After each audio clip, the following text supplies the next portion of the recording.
Okay, കേൾക്കാം. Okay, അപ്പോൾ നമുക്ക് PCOD ബേസിക്കലി എന്തുവാണ് PCOD എന്നൊരു വിഷയം തന്നെ ഞാൻ ആദ്യം എടുക്കാൻ വലിയൊരു റീസൺ ഉണ്ട്. ഞാനിപ്പം ഒരു 4-5 വർഷം 2017 തൊട്ട് ഞാൻ പ്രാക്ടീസ് ചെയ്യും. 2017 തൊട്ട് ഇൻഫെർട്ടിലിറ്റി പ്രാക്ടീസ് ചെയ്യുന്നു. ഈ നമ്മുടെ ടെക്സ്റ്റ് ബുക്കൊക്കെ പറയുന്നുണ്ട് ഒരു 20-30% ആണ് PCODയുടെ ഇൻസിഡൻസ് എന്ന് പറയുന്നത്. പക്ഷേ ഞാൻ കാണുന്നതിൽ നിങ്ങൾക്ക് തന്നെ അറിയാം അല്ലേ, ഒരു സ്ത്രീകൾ വരുമ്പോഴത്തേക്ക് ഒരു നല്ലൊരു ശതമാനം മിക്കവർക്കും PCOD ഉണ്ട്. ഈ PCOD ഉണ്ട് എന്ന് പറയുമ്പോഴത്തേക്ക് തന്നെ ഒരു വിഷയമാണ്. അത് കുറേ പേര് കുറേ കാര്യങ്ങളാണ് പറയുന്നത്. ഡോക്ടർ, എനിക്ക് PCOD ഉണ്ടായിരുന്നു, ഇന്നലെ എൻ്റെ അടുത്ത് പറഞ്ഞൊരു പേഷ്യൻ്റ് PCOD ഉണ്ടായിരുന്നു, ഇന്നലെ ഒരു ഡോക്ടർ അത് കരിയാനുള്ള മരുന്ന് തന്നു, ഇപ്പം എനിക്ക് PCOD ഇല്ല. ഡോക്ടർ, എനിക്ക് PCOD ഉണ്ടായിരുന്നു, അത് ഓപ്പറേഷൻ ചെയ്തത് മാറ്റി, അത് ഓപ്പറേഷനിലൂടെ അത് കുത്തി പൊട്ടിച്ച് കളഞ്ഞ് ഇപ്പം എനിക്ക് PCOD ഇല്ല. അങ്ങനെ കുറേ കാര്യങ്ങളുണ്ട്. എന്താണ് ഈ കൊച്ചുകുട്ടികൾ 16-17 വയസ്സുള്ളവർ അവരിങ്ങനെ പീരീഡ് തെറ്റി ഒരു 3-4 മാസം വരാതിരുന്നിട്ട് വരുമ്പോൾ അവർ പറയും ഡോക്ടർ എനിക്ക് PCOD ആണ്, അതെന്ത് ചെയ്യണം എന്നുള്ള ഭയങ്കര. ഈവൻ ഡോക്ടേഴ്സിന്റെ ഇടയിൽ പോലും, ഈവൻ ഞാൻ പറഞ്ഞ ഗൈനക്കോളജിസ്റ്റിന്റെ തന്നെ ആവണമെന്നില്ല, എന്നാലും ഗൈനക്കോളജിസ്റ്റിന്റെ ഇടയിൽ പോലും കറക്റ്റായിട്ട് നമുക്ക് ആ PCOD ഡയഗ്നോസ് ചെയ്യാനും ഒക്കെ ഇപ്പം 2023 കുറച്ച് ഗൈഡ് ലൈൻസ് വന്നിട്ടുണ്ട് എന്ത് ചെയ്യണം എന്നൊക്കെ പറഞ്ഞിട്ട്. എന്നാലും നോർമൽ ഡോക്ടേഴ്സിന് ഇപ്പോൾ ആയുർവേദം ആയിക്കോട്ടെ, അലോപ്പതി മീൻസ് ഹോമിയോപ്പതി ആയിക്കോട്ടെ, അവരുടെ ഇടയിൽ എല്ലാം ഒരു ക്ലിയർ ഐഡിയ ഇല്ല എന്താണ് PCOD, എങ്ങനെ മാറ്റണം, അത് എന്താണ്, അസുഖം എന്താണെന്ന് പോലും ഒരു ഐഡിയ ഇല്ല. എൻ്റെ ഒരു അഭിപ്രായത്തിൽ ഇപ്പം ഈ ഒരു കാലഘട്ടത്തിൽ ചർച്ച ചെയ്യേണ്ട ഒരു വിഷയം മെഡിക്കലി ഉണ്ടെങ്കിൽ അത് PCOD തന്നെയാണ്. കാരണം അത്രയ്ക്ക് പ്രശ്നങ്ങളാണ് സ്ത്രീകളിൽ ഉണ്ടാകുന്നത്. അത് ഒരു 15 വയസ്സ്, ഒരു 13 വയസ്സ് തൊട്ട് അവർക്ക് അവരുടെ പീരീഡ് തെറ്റി വരുന്നതിന്റെ പ്രശ്നങ്ങൾ. എന്നെ കാണിക്കുന്ന എത്രയോ കുട്ടികളുണ്ടെന്നറിയാം. അവരിതൊന്നും അറിഞ്ഞുകൂടാതെ, PCOD ആണെന്ന് പോലും അറിഞ്ഞുകൂടാതെ അവർ വണ്ണം വെച്ചുകൊണ്ടേയിരിക്കുന്നു. 85, 90. എനിക്ക് തോന്നുന്നു എൻ്റെ ഗ്രൂപ്പുകളിൽ തന്നെ ഉണ്ട് 90 വയസ്സ്, 90 കിലോ 100 കിലോ ഒക്കെ ഉള്ള കുട്ടികൾ. അവരറിയുന്നില്ല അവർ എന്തുകൊണ്ടാണ് അവർ ചോദിക്കുന്ന മോള് തടി വെച്ചോട്ട് അവൾ അങ്ങനെ തടിച്ച കുട്ടിയാ അല്ലെങ്കിൽ വണ്ണമുള്ള കുട്ടിയാ, അതിന് അവളെ വിഷമിപ്പിക്കേണ്ട ആവശ്യമൊന്നുമില്ല, അവളെ കുറ്റമൊന്നും പറയണ്ട എന്ന് പറഞ്ഞ അമ്മയും, മോൾ കഴിക്കാതിരിക്കണ്ട കഴിക്കണം എന്നൊക്കെ പറഞ്ഞ അമ്മയച്ഛൻ. എനിക്കിപ്പോഴും ഓർമ്മയുണ്ട്. പേഷ്യൻ്റെ കാര്യങ്ങൾ എന്നാലും ഞാൻ പറയാം, പേര് പറയുന്നില്ലല്ലോ. ഒരു അമ്മയാണ് എൻ്റെ അടുത്ത് വരുന്നത്, കുട്ടിയായിട്ട് വരികയാണ്. വന്ന് അമ്മ ഇങ്ങനെ വിഷമിച്ചിരിക്കുകയാണ്. ഈ പെൺകുട്ടിയെ കണ്ടപ്പോൾ തന്നെ നല്ലൊരു PCOD ലക്ഷണങ്ങൾ, നല്ല ഹെയർ ഗ്രോത്ത് ഉണ്ട്, മുഖത്ത് മുടി കൊഴിച്ചിലുണ്ട്, കഴുത്തിന് നല്ല കറുപ്പ്, ഒരു ഓൾമോസ്റ്റ് 90-95 kg വരും. ഞാൻ ഒരു 13 വയസ്സുള്ള കുട്ടി 95 കിലോ. അപ്പം ഞാൻ പറഞ്ഞ് അത് ഞാൻ അമ്മയെ പഴക്ക് പറഞ്ഞു. ഞാൻ പറഞ്ഞ അത് ഇയാളുടെ കുറ്റമാണ്, ഈ 13 വയസ്സുള്ള കുട്ടിക്കൊന്നും അറിയില്ല, താൻ ചെയ്തത് ശരിയായില്ല, അതുകൊണ്ട് തന്നെയാണ് ഇത് വന്നതെന്ന് പറഞ്ഞു. അപ്പോൾ അമ്മ പറഞ്ഞത്, ഡോക്ടർ ഞാൻ ജോലിക്കായിട്ട് അമ്മ എബ്രോഡ് വർക്ക് ചെയ്യാണ്, അച്ഛൻ്റെ കൂടെയാണ് മോള് വളർന്നത്. ഈ അച്ഛന്മാർക്ക് പെൺകുട്ടികളുടെ ഒരു അമിത സ്നേഹം നിങ്ങൾക്ക് അറിയാമല്ലോ. അപ്പോൾ മോള് വീട്ടിൽ ഒറ്റയ്ക്കാണ്. അപ്പോഴത്തെ അച്ഛൻ ജോലി കഴിഞ്ഞ് വരുമ്പോഴത്തേക്ക് എപ്പോഴും കുറച്ച് ഭക്ഷണം, എന്തെങ്കിലും വടയോ പപ്സോ കട്ട്ലറ്റോ ഇതൊക്കെ കൊണ്ടുവരും. പിന്നെ മിക്കപ്പോഴും രാത്രി പൊറോട്ട ഇറച്ചിയും കാര്യങ്ങളൊക്കെ ആയിരിക്കും. അവള് വണ്ണം വെക്കുന്നതാണ് അച്ഛന് ഇഷ്ടം. അപ്പോഴത്തേക്ക് അച്ഛൻ്റെ വിചാരം അമ്മയ്ക്ക് സന്തോഷമാവുമല്ലോ, മോള് ക്ഷീണിക്കുന്നില്ലല്ലോ. അപ്പം അങ്ങനെയുള്ള പല അങ്ങനെ എത്ര കുടുംബങ്ങളിലാണ് ഉണ്ടാകുന്നത് അറിയാം. അപ്പോൾ അത് കാരണം എന്ത് പറ്റുന്നു, ഈ പീരീഡിന്റെ പ്രശ്നങ്ങൾ പറ്റുന്നു. ഒരു 18-19 വയസ്സാകുമ്പോഴത്തേക്ക് അവൾക്ക് ഭയങ്കര മാനസികമായിട്ടുള്ള പ്രശ്നങ്ങൾ എന്ന് പറഞ്ഞാൽ എന്തൊക്കെയാ, വണ്ണം വെച്ചെന്നൊരു തോന്നല്, രോമ വളർച്ച. ഡോക്ടർ, എനിക്ക് കോളേജിൽ പോകാൻ തന്നെ മടിയാ, എനിക്ക് രോമ വളർച്ച കൂടുതലാണ്, കഴുത്തിൽ കറുപ്പ് കൂടുതലാന്നൊക്കെ പറഞ്ഞ കുട്ടികൾ. അവർക്കപ്പം മാനസികമായിട്ടുള്ള ബുദ്ധിമുട്ടുകൾ. അത് കഴിഞ്ഞ് കോളേജിലെത്തി, അത് കഴിഞ്ഞ് കല്യാണം കഴിച്ചാൽ നിങ്ങൾക്ക് അറിയാമല്ലോ, ഇൻഫെർട്ടിലിറ്റിയുടെ പ്രശ്നങ്ങൾ അല്ലേ, വന്ധ്യതയുടെ പ്രശ്നങ്ങൾ, പ്രഗ്നന്റ് ആയാലും കുറേ പ്രശ്നങ്ങൾ, മധ്യവയസ്കയിലുള്ള പ്രശ്നങ്ങളും, ഈ വണ്ണം കാരണം തന്നെ 40-45 വയസ്സിൽ വേറെ കുറേ പ്രശ്നങ്ങൾ, 55 വയസ്സ്. അപ്പോൾ ഒരു സ്ത്രീയുടെ ക്വാളിറ്റി ഓഫ് ലൈഫ് എത്ര മോശമാക്കാവോ അത്രയും മോശമാക്കാൻ സാധ്യതയുള്ള ഒരു രോഗമാണ്. പക്ഷെ അങ്ങനെ കുറേ രോഗങ്ങളുണ്ട്. എന്ന് വെച്ചാൽ ഞാൻ ഇന്ന് ഈ രോഗം എടുത്തിട്ടെന്ന് പറഞ്ഞു കഴിഞ്ഞാൽ നമുക്കത് ഒരു പരിധിവരെ തടയാൻ പറ്റും. അത് വലിയൊരു കാര്യമില്ലേ. നമുക്ക് ഇത്രയും പ്രശ്നങ്ങൾ ഉണ്ടാക്കുന്ന ഒരു സാധനത്തിനെ നമുക്ക് ഒരു പരിധിവരെ തടയാൻ, ഒരു പരിധിയല്ല, നമുക്ക് പൂർണ്ണമായിട്ടും മാറ്റാൻ പറ്റും. പൂർണ്ണമായിട്ടും മാറ്റാൻ പറ്റുന്ന എത്രയോ എക്സാമ്പിൾസ് അത് ഞാൻ പറയാം ഉണ്ട്. അപ്പം ആ രോഗത്തെക്കുറിച്ച് എല്ലാവരും അറിഞ്ഞിരിക്കണം എന്നാണ് ഞാൻ വിചാരിക്കുന്നത്. റിപ്പീറ്റഡ് ക്ലാസ് PCOD കുറിച്ച് ഒരു അവബോധം കേരളത്തിൽ ഇത് എത്തണം. ഇത് ഈ കുട്ടികളുടെ ഇടയിലും ഫാമിലിയിലും എന്താണ് PCOD, അതെങ്ങനെ മാറ്റാം. അങ്ങനെ മാറ്റുവാണെങ്കിൽ തന്നെ ഒരു ബേർഡൻ ഒഴിവാവുകയാണ്. ഏതാ നമ്മുടെ മെഡിക്കൽ സിസ്റ്റത്തിലുള്ള ഒരു ഗൈനക് സിസ്റ്റത്തിലുള്ള എനിക്ക് പേഷ്യന്റ് കുറവായിരിക്കും, എനിക്ക് അതാ വേണ്ടേ, മതി. എനിക്ക് മാത്രമല്ല, ഈ വന്ധ്യത നോക്കുന്ന ഡോക്ടേഴ്സിനും ഗൈനക്കോളജിസ്റ്റിനും ആ PCOD പേഷ്യന്റ് കുറവായിരിക്കും, എന്നാലും കുഴപ്പമില്ല. അങ്ങനെയല്ലല്ലോ അല്ലേ? അപ്പം അത് കുറയണം എന്ന് തന്നെയാണ്. അപ്പൊ അതാണ് ഈ ക്ലാസ് കൊണ്ട് ഉദ്ദേശിക്കുന്നത്. അല്ലാതെ ഞാനൊരു സബ്ജക്റ്റിൽ പഠിപ്പിച്ചു തരുന്നു, അതല്ല ഞാൻ ഉദ്ദേശിക്കുന്നത്. അപ്പൊ ഇത് നിങ്ങളുടെയൊക്കെ ജീവിതത്തിൽ എന്തെങ്കിലും ഒരു വ്യത്യാസം കൊണ്ടുവരണം. അപ്പം അതാണ് ഞാൻ ഉദ്ദേശിക്കുന്നത്. ഓക്കെ, അപ്പൊ നമുക്ക് PCOD നമുക്ക് അതിന്റെ പത്തോളജിയെ കുറിച്ച് പറയാം. അല്ലെ, ഞാൻ കുറച്ച് സയൻസ് ഒക്കെ പറയാം, എന്നാലും കാര്യമുണ്ട്, നമുക്ക് കേൾക്കും, നിങ്ങൾക്ക് മനസ്സിലാക്കാൻ പറ്റും. അത് മനസ്സിലാക്കി കഴിഞ്ഞ് കഴിഞ്ഞാൽ നിങ്ങളുടെ ശരീരത്തിൽ എന്താ നടക്കുന്നതെന്നൊരു ഐഡിയ കിട്ടും അല്ലേ? അത് ഐഡിയ കിട്ടിക്കഴിഞ്ഞാൽ തന്നെ നമുക്ക് അതിനെതിരെ എങ്ങനെ പ്രവർത്തിക്കാം എന്നൊരു ഇത് കിട്ടും. നമുക്കൊരു അധികം നേരവും നോക്കണം. നമുക്കൊരു 40 minutes 45 minutes നിങ്ങൾ ബോറടിക്കുമ്പോൾ എൻ്റെ അടുത്ത് പറഞ്ഞാൽ മതി, അപ്പം നമുക്ക് നിർത്താം. ബാക്കി നമുക്ക് അടുത്ത സെഷനിലോട്ട് വെക്കാം. ഒരിക്കലും ഒരു മനുഷ്യന് അധികം നേരം കോൺസെൻട്രേറ്റ് ചെയ്യാൻ പറ്റൂല. അപ്പം എനിക്കും പറ്റൂല. എനിക്കൊരു 20-25 മിനിറ്റ് ആകുമ്പോൾ തന്നെ ഞാൻ എന്തെങ്കിലും വായിക്കാൻ പോകും. അപ്പം നിങ്ങൾക്ക് അതുപോലെ ആയിരിക്കുമല്ലോ. അപ്പോൾ ഒരു 40-45 minutes ഒക്കെ ആകുമ്പോഴത്തേക്ക് നിങ്ങൾ എൻ്റെ അടുത്ത് 7:45, ഇപ്പോൾ സമയം എത്ര 7:10, നമുക്കൊരു 40 മിനിറ്റ് അല്ലെങ്കിൽ 7:40 7:45 വരെ. ഓക്കെ, ഈ ബോർഡിൽ ഞാൻ വരച്ചു കഴിഞ്ഞാൽ നിങ്ങൾക്ക് അധികം ക്ലിയർ ആവുമെന്ന് എനിക്കറിയില്ല, എന്നാലും ഞാൻ വരയ്ക്കുകയാണ്. ജസ്റ്റ് നമുക്ക് PCOD കുറിച്ച് പറയുമ്പോൾ നമുക്ക് പീരിയഡ്സ് എങ്ങനെയാണെന്ന് പറയാം അല്ലേ? ഒരു ലേമാൻ ടേമിലായി, ഭയങ്കര സംഭവമായിട്ടൊന്നുമില്ല. ഒരു പീരിയഡ്സ് എങ്ങനെയാവുന്നത്, അതിൽ നിന്ന് നമുക്ക് അതിന്റെ പത്തോളജിയിലോട്ട് പോകാം. ഒരു പീരിയഡ് നോർമലി എങ്ങനെയാവുന്നത്, ഇത് യൂട്രസ് ആണ് വിചാരിക്കുക. കാണാൻ ചെറുതായിട്ടൊന്ന് സൂക്ഷിച്ച് നോക്കിയാൽ കാണാൻ പറ്റുമായിരിക്കും. കാണാൻ തോന്നുന്നല്ലേ? ഇത് യൂട്രസ് ആണ്, ഇത് വജീന, ഇത് ട്യൂബ്, ഇത് ഓവർ. ഓക്കെ, ഇങ്ങനെയല്ലേ നോർമലി ഒരു പെൺകുട്ടിക്ക് വേണ്ടത്? അതെ, ഇങ്ങനെയാണ്. നോർമലി ഈ ഒരു ഓവറിൽ എന്താ നടക്കുന്നത്, ഈ പീരീഡിന്റെ ഒരു 1ാമത്തെ ദിവസം തൊട്ട് ഞാൻ എൻ്റെ പേഷ്യൻസിനൊക്കെ ഈ പടം കണ്ടു മടുത്തായിരിക്കും അല്ലേ? എന്നാലും പേഷ്യൻസ് അല്ലാത്തവർ കാണുന്നുണ്ടെങ്കിൽ കാണട്ടെ, അവർക്കറിയാൻ പറ്റുമല്ലോ. അപ്പോൾ പീരീഡിന്റെ 1ാമത്തെ ദിവസം തൊട്ട് ഒരു ഫോളിക്കിൾ എന്ന് പറഞ്ഞൊരു സംഭവം വളരും. അതിൻ്റെ അകത്ത് ഒരു എഗ് ഇരിപ്പുണ്ട്. അങ്ങനെ കുറെ ആ ഫോളിക്കിൾ ഇങ്ങനെ വളർന്ന് പീരീഡിന്റെ കുറെ ഹോർമോണൽ LH FSH എന്നൊക്കെ പറഞ്ഞ ഹോർമോണിന്റെ ഇൻഫ്ലുവൻസിലാണ് ഈ ഫോളിക്കിൾ വളരുന്നത്. ഇതിൻ്റെ അകത്താണ് ആ മുട്ട അല്ലെങ്കിൽ അണ്ടെന്നൊക്കെ പറഞ്ഞ സംഭവിക്കുന്നത്. ഇത് വളർന്ന് പീരീഡിന്റെ ഒരു 14ാമത്തെ ദിവസമൊക്കെ എത്തുമ്പോൾ ഒരു 2 സെന്റിമീറ്റർ ഒരു അങ്ങനെ വിചാരിക്കും 18 20 മില്ലിമീറ്റർ അല്ലെങ്കിൽ 22 മില്ലിമീറ്റർ ഒക്കെ എത്തും. എന്നിട്ട് വീണ്ടും കുറച്ച് ഹോർമോൺ ചേഞ്ച് കാരണം ഇത് പൊട്ടും. അതിനെയാണ് നമ്മൾ എന്തോ പറയുന്നത്. ആരെങ്കിലും കമന്റ് ചെയ്യുന്നുണ്ട് എന്തോടെയാന്ന് പറയുന്നത്? കമന്റ് ചെയ്യൊന്ന് കാണട്ടെ. ആരെങ്കിലും ഉറങ്ങാതിരിക്കല്ലേ, കേൾക്കുന്നുണ്ടോ എന്നിട്ട് കമന്റ് ചെയ്യോ. എന്താണ് ഈ ഫോളിക്കിൾ വളർന്ന് 2 സെന്റിമീറ്ററായി പൊട്ടുന്ന പ്രക്രിയയെ പറയുന്നത്? ഓക്കെ, അപ്പൊ അതന്നെ ഓവുലേഷൻ അല്ലേ? ഓവുലേഷൻ നടക്കുന്നു. ഓവുലേഷൻ നടന്ന് 2 പൊട്ടി ഈ അകത്തിരിക്കുന്ന എഗ് പുറത്ത് വരും. അതായത് ഈ ഓവറിൽ നിന്ന് ഒരു പീരീഡിന്റെ 13-14 ആകുമ്പോൾ ഒരു എഗ് പുറത്ത് വരുന്നു. താങ്ക് യു ശ്യാമയെ ഓവുലേഷൻ പറഞ്ഞു, താങ്ക് യു. അപ്പം ഈ എഗ് എന്നിട്ട് പുറത്ത് വന്നത് ട്യൂബ് വഴി കയറി ഇവിടെ എത്തും. ആ സമയത്ത് ആണ് സെക്ഷലി കോണ്ടാക്ട് ചെയ്യുമ്പം സെമൻ വജൈനയിൽ വീഴുകയും അതിൽ നിന്നുള്ള സ്പേം നേരെ അതിന്റെ മോട്ടൈലായിട്ടുള്ള ബീജാണുക്കൾ മോളിൽ പോയി ഈ എഗ്ഗുമായിട്ട് ചേർന്ന് ഈ ട്യൂബിൽ വെച്ച് തന്നെ ഒരു എംബ്രിയോ ഒരു എംബ്രിയോ കുട്ടിയായിട്ട് മാറുകയും അത് തിരിച്ച് ഗർഭപാത്രത്തിൽ വന്ന് വളരുകയും ചെയ്യും. കുട്ടി ആയില്ലെങ്കിൽ എന്ത് പറ്റും? കുട്ടി ആയില്ലെങ്കിൽ എന്നതാ പറ്റുന്നത്? എല്ലാവർക്കും താങ്ക് യു. കുറേ ഓവുലേഷൻ കാണുന്നുണ്ട്, മനസ്സിലായി. എല്ലാവരും ശ്രദ്ധിച്ചിരിക്കുകയാണ്. Thank you so much. എന്റെ ഫസ്റ്റ് ലൈവാണ്, ഞാൻ ഇതുവരെ ചെയ്തിട്ടില്ല. അപ്പോൾ ഇത്രയും പേര് പറഞ്ഞല്ലോ, താങ്ക് യു സോ മച്ച്. ഇനി ഇടയ്ക്കിടയ്ക്ക് നമുക്ക് ലൈവ് ചെയ്യാം. 2 ഗുണങ്ങളാണ്. എനിക്ക് ആ സബ്ജക്ട് വീണ്ടും പഠിക്കാൻ പറ്റും. അത് ഭയങ്കര കാര്യമില്ല. നമ്മൾ എപ്പോഴും അപ്ഡേറ്റഡ് ആയിരിക്കണം. ഏറ്റവും പുതിയ കാര്യങ്ങൾ അറിയാൻ ഞാൻ എപ്പോഴും ശ്രമിക്കാറുണ്ട്. എന്നാലേ അതിന്റെ ബെനിഫിറ്റ് നിങ്ങൾക്ക് ഉണ്ടാവത്തുള്ളൂ. ശരി, അപ്പം ഇത് ഇവിടെ വന്ന് കുട്ടിയാവുകയും കുട്ടി വളരുകയും ചെയ്യും. കുട്ടി ആയില്ലെങ്കിൽ ഒരു 14 ദിവസം കൂടെ കഴിയുമ്പോൾ പീരീഡ് ആവും. 14 28 ദിവസം എന്ന് പറഞ്ഞ് കുട്ടി 28 ദിവസം ആവണമെന്നുണ്ടോ? ഇല്ല.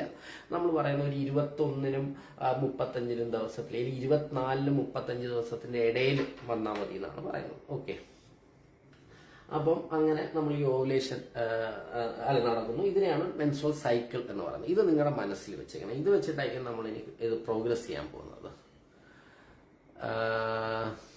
എന്നിട്ട് പിന്നെ എന്നതാ പറയാൻ വന്നേ. അപ്പോൾ ഇത് കഴിഞ്ഞ് അപ്പോൾ ഇനി നമുക്ക് PCOD പെത്തോളജിയെ കുറിച്ച് പറയാം. PCOD പെത്തോളജിയെ കുറിച്ച് ആദ്യം പറയേണ്ടത് ഒരു ഇൻസുലിൻ റെസിസ്റ്റൻസ് എന്ന് പറയുന്ന ഒരവസ്ഥയാണ്. ഇത് മൊത്തത്തിൽ നടക്കുന്നത്. ഇൻസുലിൻ റെസിസ്റ്റൻസ് എന്ന് പറഞ്ഞാൽ എന്താ? നമ്മുടെ ശരീരത്തിൽ എന്തിനാണ് ഇൻസുലിൻ ഉപയോഗിക്കുന്നത്? നമ്മുടെ ശരീരത്തിൽ ഇൻസുലിൻ ഉപയോഗിക്കുന്നത് എന്തിനാ? നമ്മൾ കഴിക്കുന്ന നമ്മുടെ ശരീരത്തിൽ ഉണ്ടാകുന്ന ഗ്ലൂക്കോസിനെ ടിഷ്യൂയിലോട്ട്, നമ്മുടെ കോശങ്ങളിലോട്ട് വലിച്ചെടുക്കുന്നതാണ് ഇൻസുലിൻ. അപ്പൊ അതിന് വേണ്ടിയിട്ടാണ് ഇൻസുലിൻ ഉപയോഗിക്കുന്നത്. അതുകൊണ്ട് തന്നെയല്ലേ ഈ ഡയബറ്റിസ് പേഷ്യന്റിന് എന്ത് പറ്റും? അവരുടെ ശരീരത്തിൽ ഇൻസുലിന്റെ അളവ് കുറവാണ്, അല്ലെങ്കിൽ ഉള്ള ഇൻസുലിനെ ആക്ട് ചെയ്യാൻ പറ്റുന്നില്ല. അപ്പൊ നമ്മൾ പുറത്തുനിന്ന് ഇൻസുലിൻ എടുക്കുന്നു അല്ലേ? ഇവിടുത്തെ മൊത്തം പ്രശ്നങ്ങൾ ഇൻസുലിൻ റെസിസ്റ്റൻസിലായിരിക്കും. അതായത് നമ്മുടെ ശരീരത്തിലുള്ള ഇൻസുലിന് ആക്ട് ചെയ്യാൻ പറ്റുന്നില്ല, എവിടെയും പോയി അതിന് ജോലി ചെയ്യാൻ പറ്റുന്നില്ല, ഈ ഷുഗറിനെ കോശങ്ങളിലോട്ട് എടുക്കാൻ പറ്റുന്നില്ല, എന്തോ പല പല കാരണങ്ങളാണ്. അപ്പൊ അത് വിടും. അപ്പൊ ഇത് ഇൻസുലിൻ റെസിസ്റ്റൻസ് കാരണം IR എന്നാണ് ഞാൻ ഇൻസുലിൻ റെസിസ്റ്റൻസിനെ പറഞ്ഞത്. ഈ IR കാരണം എന്തോ ഇൻസുലിൻ റെസിസ്റ്റൻസ് കാരണം നമ്മുടെ ഈ ഷുഗറിന്റെ അളവ് കൂടും അല്ലേ? നമ്മുടെ ശരീരത്തിൽ ഷുഗറിന്റെ അളവ് കൂടും. ഞാൻ പറഞ്ഞല്ലോ, കാരണം ഇൻസുലിൻ ഷുഗറിനെ നമ്മുടെ കോശങ്ങളിലോട്ട് എടുക്കാൻ പറ്റത്തില്ല. അപ്പൊ ആ ഷുഗറൊക്കെ രക്തത്തിൽ തന്നെയുണ്ട്. അപ്പൊ ഷുഗറിന്റെ അളവ് കൂടും. ഗ്ലൂക്കോസിന്റെ അളവ് കൂടും. ഗ്ലൂക്കോസിന്റെ അളവ് കൂടുമ്പോൾ എന്ത് പറ്റും? ഗ്ലൂക്കോസിന്റെ ഒരു സെക്കൻഡ്, ലിങ്ക് വന്നില്ല എന്ന് പറഞ്ഞു. ഒരു സെക്കൻഡ്.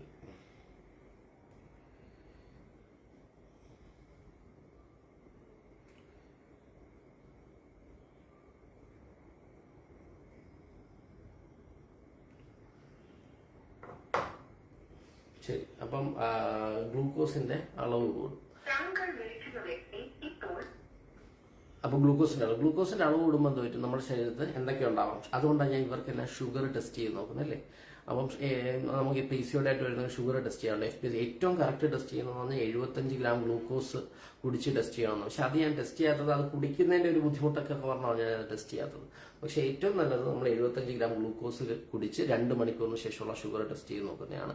ഞാൻ സാധാരണ എന്തോ ടെസ്റ്റ് ചെയ്യുന്നത്? ആഹാരം കഴിക്കുന്നതിന് മുന്നേ, ആഹാരം കഴിച്ച് 2 മണിക്കൂറിന് ശേഷമുള്ള ടെസ്റ്റ്. അതിലെന്തെങ്കിലും പ്രശ്നം ഉണ്ടെങ്കിൽ നമ്മൾ HbA1c കഴിഞ്ഞ 3 മാസത്തെ ഷുഗർ എങ്ങനെ ഉണ്ടെന്ന് നോക്കാം. അപ്പൊ എന്തുകൊണ്ടാണ് ഈ ഷുഗർ കൂടുന്നത്? ഞാൻ ഈ പറഞ്ഞ ഈ ഇൻസുലിൻ റെസിസ്റ്റൻസ് കാരണമാണ് അത് സംഭവിക്കുന്നത്. ഈ ഇൻസുലിൻ റെസിസ്റ്റൻസ് കാരണം തന്നെ നമ്മുടെ ശരീരത്ത് LH എന്ന് പറഞ്ഞൊരു ഹോർമോൺ കൂടുതലായിട്ട് തലച്ചോറുന്നുണ്ടാവും. LH എന്ന് പറഞ്ഞൊരു ഹോർമോൺ കൂടുതൽ. ഈ LH കാരണം എന്ത് പറ്റുമെന്ന് പറഞ്ഞു കഴിഞ്ഞാൽ, നമ്മൾ ഈ നേരത്തെ പറഞ്ഞില്ലേ, ഈ ഫോളിക്കിൾ വളർന്ന് 2 സെന്റിമീറ്റർ ആവുമെന്ന് പറഞ്ഞത്.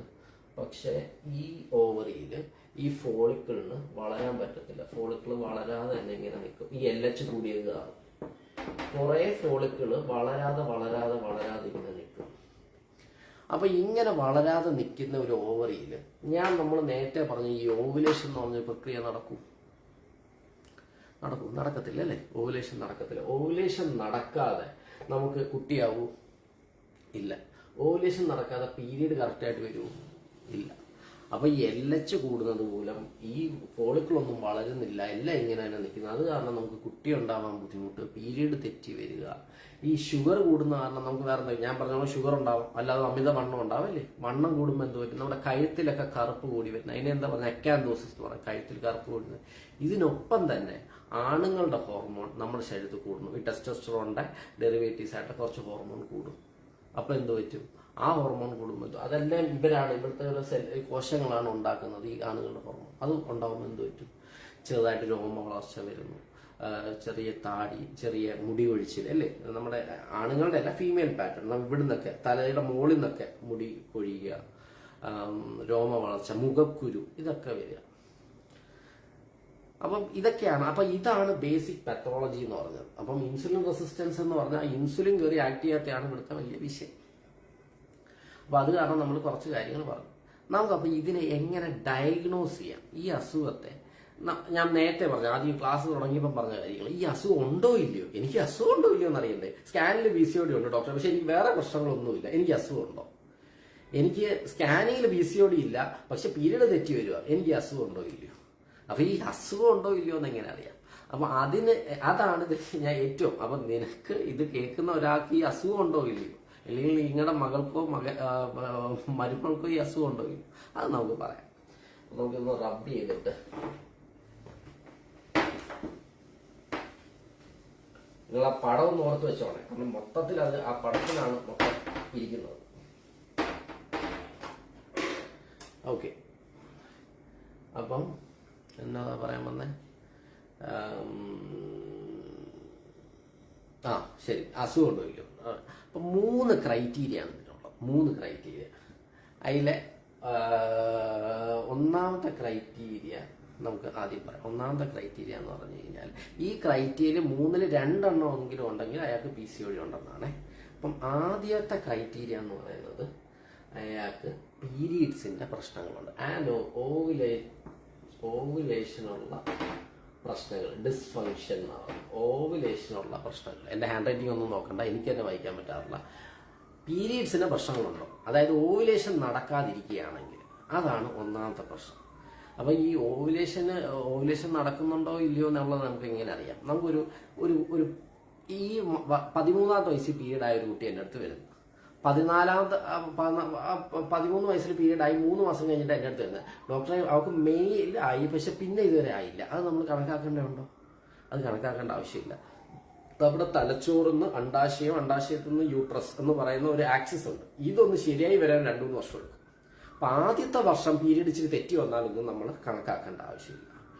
1 തൊട്ട് 3 വർഷം, അതായത് പീരീഡായിട്ട് ഒരു 13ാമത്തെ വയസ്സിൽ പീരീഡായി 14 തൊട്ട് 16 വയസ്സ് വരെ അവക്ക് പീരീഡ് 21 ദിവസത്തിന് ഇടയിലും 45 ദിവസത്തിന് മുകളിലുമാണ് വരുന്നതെങ്കിൽ, അതായത് 1.5 മാസം കൂടുമ്പം വന്നാലും ഒരു 2 ആഴ്ച കൂടുമ്പം വന്നാലും അത് ഈ ഓവുലേറ്ററി ഡിസ്ഫങ്ഷനിൽ വരും. ഈ 16 വയസ്സിന് ശേഷം, 16 വയസ്സുള്ള കുട്ടികളാണ് അവർക്ക് 21 ദിവസത്തിൽ താഴെ വന്നാലും 35 ദിവസത്തിന് മുകളിൽ, 45 ദിവസത്തിന് മുകളിൽ വന്നാലും, അവ 16 വയസ്സുള്ള ഒരു കുട്ടിക്ക്, അല്ലെങ്കിൽ പീരീഡ് ആയിട്ട് ഒരു 3 വർഷം കഴിഞ്ഞ ഒരു കുട്ടിക്ക് അതിനെ നമ്മൾ ഓവുലേഷൻ നടക്കുന്നില്ല എന്ന് നമ്മൾ അനുമാനിക്കും. അപ്പം അതൊന്ന് മനസ്സിലായേ നിങ്ങൾക്ക്? ഓവുലേഷൻ അപ്പോൾ നിങ്ങൾക്ക് പീരീഡ് നിങ്ങൾക്ക് അറിയാൻ പറ്റും, നിങ്ങൾക്ക് ഓവുലേഷൻ നടക്കുന്നുണ്ടോ ഇല്ലയോ എന്ന് നിങ്ങൾക്ക് ഒരു ഐഡിയ കിട്ടും. ഓക്കെ, ഒന്ന്. രണ്ടാമത്തെ ഇതെന്ന് പറഞ്ഞു കഴിഞ്ഞാൽ, നമ്മുടെ ടെസ്റ്റോസ്റ്ററോണിന്റെ കൂടുതൽ, ഞാൻ നേരത്തെ പറഞ്ഞല്ലോ, പുരുഷ ഹോർമോൺ നമ്മുടെ ശരീരത്തിൽ കൂടുകയാണെങ്കിൽ, രണ്ടാമത്തെ നമുക്ക് 2ആയിട്ട് അതിനെ തരംതിരിക്കാം. ഒന്ന്, ലാബിൽ നമ്മൾ ടെസ്റ്റോസ്റ്ററോൺ നോക്കുമ്പം ഒരു വലിയ അളവ് കാണുന്നു. അതിന് വേറെ കുറെ പരിപാടികളുണ്ട്. അപ്പം ലാബിൽ ടെസ്റ്റോസ്റ്ററോൺ കൂടുതലാണെങ്കിൽ, അതായത് ലാബിൽ കൂടുതലാണ്, ടെസ്റ്റോസ്റ്ററോൺ മാത്രമേ അപ്പോൾ അവിടെ ചെക്ക് ചെയ്യുന്നുള്ളേ. രണ്ടാമത്തത് നമുക്ക് ഹിർസിറ്റ്യൂസം, രോമ വളർച്ചയുണ്ട്, മുടി കൊഴിച്ചിലുണ്ട്, മുഖക്കുരുവൊക്കെ ഉണ്ട്. അതും നമ്മൾ ശ്രദ്ധിക്കണം. 16 വയസ്സുള്ള ഒരു കുട്ടിക്ക് എന്തായാലും മോക്കുരു കാണത്തില്ലേ? അപ്പോൾ 15-16 വയസ്സാണെങ്കിൽ ഭയങ്കരമായിട്ട് മോക്കുരുവുണ്ട്, രോമ വളർച്ചയുണ്ട്. എന്നാൽ തീർച്ചയായിട്ടും പുള്ളിക്കാറ്റിക്ക് PCOD. ചെറിയ മോക്കുരുവൊക്കെ ആണെങ്കിൽ അത് ശ്രദ്ധിക്കേണ്ട ആവശ്യമില്ല. അപ്പം അതൊന്ന് മനസ്സിലായേ. അപ്പം എങ്ങനെയാണ് ഹിർസിറ്റ്യൂസം, അല്ലെങ്കിൽ ഈ ആണുങ്ങളുടെ ഹോർമോൺ കൂടിയ വർഷങ്ങൾ എങ്ങനെയാണെന്ന് മനസ്സിലായി. അതിൽ ഈ മുടിയൊഴിച്ചിലാണോ, രോമ വളർച്ചയാണോ, ആക്നെ എന്ന പിമ്പിളാണോ ഏറ്റവും വലുതെന്ന്, ഏറ്റവും പ്രധാനം എന്ന് പറഞ്ഞു കഴിഞ്ഞാൽ ഞാൻ പറയും മുടി വഴിച്ചിലാണ്. നമുക്ക് ഇച്ചിരി രോമ വളർച്ചയൊക്കെ, നമ്മുടെ മീശയും താടിയൊക്കെ ചെറുതായിട്ട് വരുന്നുണ്ടെങ്കിൽ അതാണ് മോസ്റ്റ് ഇമ്പോർട്ടൻറ്റ് റീസൺ, എന്താണ് ക്രൈറ്റീരിയ എന്ന് പറയുന്നത്. അപ്പൊ 2 അപ്പൊ ക്ലിനിക്കലാവാം. അപ്പം ആണുങ്ങളുടെ ഹോർമോൺ കൂടുന്ന അവസ്ഥ ഒന്നുകിൽ ലാബിൽ കാണുന്നു, അല്ലെങ്കിൽ അതിന്റെ ലക്ഷണങ്ങൾ കാണും. മൂന്നാമത്തത് വരുന്നത് സ്കാൻ. മൂന്നാമത്തെയാണ് സ്കാനിങ് വരുന്നത്. അപ്പൊ നമുക്ക് എല്ലാവർക്കും സ്കാൻ ചെയ്യേണ്ട ആവശ്യമുണ്ടോ? നിങ്ങൾക്ക് മനസ്സിലായോ? അപ്പം ഒരു പീരീഡ് തെറ്റിയ ഒരാൾക്ക്, രോമ വളർച്ചയുള്ള ഒരാൾക്ക് PCOD ഉണ്ട്, പിന്നെ സ്കാൻ ചെയ്യേണ്ട ആവശ്യമില്ല. സ്കാനിങ്ങിൽ PCOD കണ്ടാൽ ഇതൊന്നൊന്നുമില്ല. അപ്പം വേറെ ടെസ്റ്റുകളൊന്നും വേണ്ട. പീരീഡ് തെറ്റി വരുന്നു, അയാൾക്ക് ലാബിൽ നമ്മൾ ഈ രോമ വളർച്ച കാര്യങ്ങളൊക്കെ കാണുന്നു എന്നാൽ അവർക്ക് തീർച്ചയായിട്ടും ഉണ്ട്. ഇതിനെക്കുറിച്ച് ഞാനൊന്ന് പറഞ്ഞോട്ടെ. എനിക്കൊരു പേഷ്യന്റ് വന്നായിരുന്നു. ഈ രോമ വളർച്ച ഇങ്ങനെയല്ല, ഭയങ്കര മീശ പോലെ വരുന്നു. മുടി കൊഴിച്ചിൽ വെച്ചാൽ ഭയങ്കര മുടി കൊഴിച്ചിൽ, ശബ്ദമൊക്കെ ഒരു പുരുഷ ശബ്ദമായിട്ടൊക്കെ മാറുന്നു. ഒരു കാരണവശാലും ഓവുലേഷൻ നടക്കുന്നില്ല. അപ്പം അങ്ങനെയുള്ള ചില ആൾക്കാരുണ്ട്. അങ്ങനെയുള്ള ആൾക്കാരാണെങ്കിൽ അത് നമ്മൾ PCOD മാത്രമല്ല, വേറെ കുറച്ച് അസുഖങ്ങളുണ്ട്. അതിനെക്കുറിച്ചൊക്കെ നമ്മൾ ചിലപ്പം നമ്മുടെ വജൈനയുടെ ഭാഗത്ത്, ക്ലിട്ടോറിസ് എന്നൊക്കെ പറഞ്ഞ് ഇച്ചിരിയും കൂടെ വലിപ്പം വരുന്നു, രോമം ഒറിജിനൽ ആണുങ്ങളെ പോലെ തന്നെ രോമം വരിക, ഞാൻ നേരത്തെ പറഞ്ഞു ശബ്ദത്തിലൊക്കെ പുരുഷ ശബ്ദത്തിനോട് ചെറിയ, അതൊക്കെ വേറൊരു, അങ്ങനെ ഒരു പേഷ്യന്റ് എനിക്ക് ഉണ്ടായിട്ടുണ്ട്. ഒരു വർഷത്തോളം ഞങ്ങൾ ഓവുലേഷൻ നടക്കുന്നില്ല. പക്ഷെ ഈ ചേഞ്ചസും കൂടെ കണ്ടപ്പം വേറെ കുറച്ച് ടെസ്റ്റ് ചെയ്തപ്പം അത് വേറൊരു അസുഖമായിരുന്നു. അപ്പം അത്രയും വരുന്നില്ല, അത്രയും വലിയ പ്രശ്നങ്ങൾ വരുന്നത് ഞാൻ ഈ നേരത്തെ പറഞ്ഞ 3 കാര്യങ്ങൾ: രോമ വളർച്ച, മുഖക്കുരു, മുടി ഒഴിച്ചിൽ, ഈ 3 കാര്യങ്ങൾ. മൂന്നാമത്തെയാണ് സ്കാൻ. അപ്പം ഞാൻ പറഞ്ഞല്ലോ, അപ്പം ഇത് രണ്ടും ഉണ്ടെങ്കിൽ സ്കാൻ ചെയ്യേണ്ട ആവശ്യമില്ല. അപ്പോൾ സ്കാനിങ്ങിൽ എന്തൊക്കെയാണ് നോക്കുന്നത്? സ്കാനിങ് ആണ് ഏറ്റവും വലിയ വിഷയം. ഞാനിപ്പോൾ ഈ പറയുന്നത് ഈ നമ്മൾ സ്കാൻ ചെയ്യുമ്പം അത്രയും കാര്യമായിട്ട് അതിനെക്കുറിച്ച് അവരെല്ലാം PCOD എന്ന് പറഞ്ഞ് എഴുതും. അത് അവരുടെ കുറ്റമല്ല, അവർ ആ ഇത് കണ്ടിട്ടൊക്കെ എഴുതുവാണ്. പക്ഷെ ഇതിനെല്ലാം ഒരു ക്രൈറ്റീരിയ ഉണ്ട്. ക്രൈറ്റീരിയ എന്ന് പറഞ്ഞു കഴിഞ്ഞാൽ 20 കൊച്ചു നമ്മൾ നേരത്തെ വരച്ചല്ലോ, ഇല്ല കൊച്ചു ഫോളിക്കിൾ ഉണ്ടല്ലോ, നമ്മൾ ഈ കൊച്ചു സാധനങ്ങളെ എണ്ണുന്നത്. ഫോളിക്കിൾ ഇങ്ങനെ കുറെ ഉണ്ടെന്ന് നമ്മൾ നേരത്തെ പറഞ്ഞല്ലോ, വളരാതെ നിൽക്കുന്ന കുറെ ഉണ്ട്. ഇത് ഒരു ഓവറിയിൽ 20 എണ്ണത്തിൽ മുകളിലുണ്ടെങ്കിൽ, ഒരു ഓവറിയിൽ 20 എണ്ണത്തിൽ മുകളിലുണ്ടെങ്കിലാണ് സ്കാനിൽ PCOD എന്ന് പറയേണ്ടത്. അല്ലെങ്കിൽ 10 15 എണ്ണം കണ്ടു കഴിഞ്ഞാൽ PCOD ആയില്ല. 20 എണ്ണത്തിൽ മുകളിലുണ്ടെങ്കിൽ അത് PCOD ആണ്. അതിന്റെ ഓവറിയുടെ വോളിയം മൊത്തത്തിൽ എടുക്കുമ്പോൾ 10 മില്ലി, അങ്ങനെ കുറച്ച് ക്രൈറ്റീരിയ ഉണ്ട്. അപ്പൊ ആ ക്രൈറ്റീരിയ മീറ്റ് ചെയ്യുവാണെങ്കിൽ അയാളെ നമുക്ക് PCODയുടെ സ്കാൻ ഫീച്ചർ ഉണ്ടെന്ന് പറയാം. അപ്പൊ ഞാൻ എൻ്റെ ഒരു സംശയം, സ്കാനിൽ PCOD ഉണ്ട്, പക്ഷെ ഈ പറഞ്ഞ പ്രശ്നങ്ങളൊന്നുമില്ല. ആ പേഷ്യന്റ് കറക്റ്റ് ഇതാണ്, മെലിഞ്ഞ കുട്ടിയാണ്, വേറെ ഫീച്ചേഴ്സ് ഒന്നും തന്നെ ഇല്ല, രോമവളർച്ചയൊന്നുമില്ല, പീരീഡ് കറക്റ്റായിട്ടാണ് വരുന്നത്, പക്ഷെ സ്കാൻ ചെയ്തപ്പോഴത്തേക്ക് PCOD എന്ന് പറഞ്ഞുകൊണ്ട്. അപ്പോൾ അത് അയാൾക്ക് PCOD ഉണ്ടോ ഇല്ലയോ നിങ്ങളത് പറഞ്ഞിട്ട് ഇനി അടുത്തതിലോട്ട് പോകുന്നുള്ളൂ. ഞാൻ പറഞ്ഞതിന് എന്തെങ്കിലും അർത്ഥമുണ്ടോ? ആ പേഷ്യന്റിന്, ഞാനൊന്നുകൂടെ പറയാം, ഒരു പേഷ്യന്റ് വന്നു, പേഷ്യന്റ് കല്യാണം കഴിച്ചിട്ട് 1 വർഷമായിട്ട് കുട്ടിയില്ലെന്ന് പറഞ്ഞ് എൻ്റെ അടുത്ത് വരുന്നു. ഞാൻ ചോദിച്ചപ്പോൾ പീരീഡ് എല്ലാം പെർഫെക്റ്റ് ആണ്, ഒരു പ്രശ്നവും ഇല്ല, എല്ലാം കറക്റ്റായിട്ട് വരുന്നു, രോമ വളർച്ചയില്ല, മുടി കൊഴിച്ചില്ല, അമിത വണ്ണമില്ല, എല്ലാം പെർഫെക്റ്റ് ആണ്, സ്കാനിങ്ങിൽ മാത്രം PCOD എന്ന് എഴുതിയേക്കുന്നു. ഈ പേഷ്യന്റ് PCOD ഉണ്ടോ ഇല്ലയോ? ഒരാളുണ്ടെന്നാ പറഞ്ഞത്. എനിക്കൊരു 5-6 കമന്റും കൂടെ കിട്ടിയിട്ട് ഞാൻ ഉത്തരം പറയാം.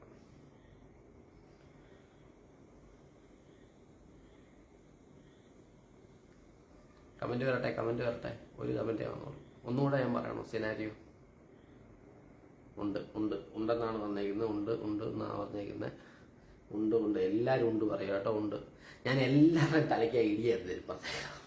ഇനി ഉണ്ടെന്ന് പറഞ്ഞു കഴിഞ്ഞാൽ ദൈവത്തെ ഞാൻ നിങ്ങളുടെ എന്തോ ഞാൻ ആദ്യം പറഞ്ഞത്, ഈ 3 എണ്ണത്തിൽ 2 എണ്ണമെങ്കിലും ഉണ്ടെങ്കിലേ അയാൾക്ക് PCOD ഉള്ളൂ. ഈ 3 എണ്ണം, അതായത് ഒന്നെങ്കിൽ പീരീഡ് തെറ്റണം, അല്ലെങ്കിൽ ആ രോമ വളർച്ച അങ്ങനെയുള്ള കാര്യങ്ങൾ വേണം, അല്ലെങ്കിൽ സ്കാനിങ്ങിൽ വേണം. ഈ 3 എണ്ണത്തിൽ 2 എണ്ണമെങ്കിലും ഉണ്ട് PCOD ഉള്ളൂ. അപ്പോൾ ഇയാൾക്ക് സ്കാനിങ്ങിൽ മാത്രമേ ഉള്ളൂ, മറ്റേ 2 ഇല്ല. അപ്പൊ PCOD ഉണ്ടോ? ഒന്നും കൂടെ പറയിനി.